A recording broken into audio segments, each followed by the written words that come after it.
So when I see players hitting chip shots, one of the things I see is distance to the golf ball gets a little bit in a muddle, and we often see when players are chipping just simply standing much too far away from the ball, and this is going to create issues with controlling the strike. The one thing we want any chip shot, pitch shots, is a predictable strike. Once we've got a predictable strike, then we can start to control the length of the stroke to help us then get predictable distance. So I believe I first heard a chap called Todd Soanes talk about this, who's a phenomenal golf coach. And he always talked about when chipping and pitching, always stand to the handle. So get the golf club in position. Now when you're chipping, you almost want to feel like the heel's a little off the ground, the toe is in the air a bit, the handle's a bit higher, and get yourself in there relatively close to the golf ball, certainly much closer than you're probably doing at the moment.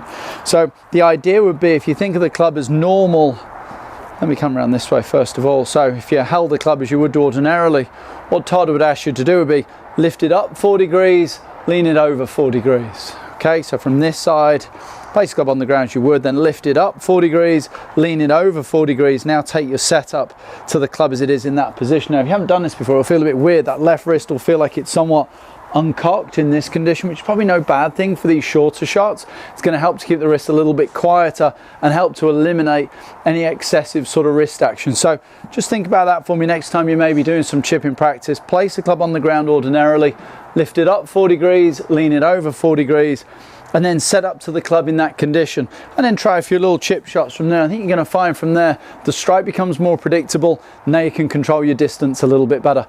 Give it a go. I know it's going to help your game.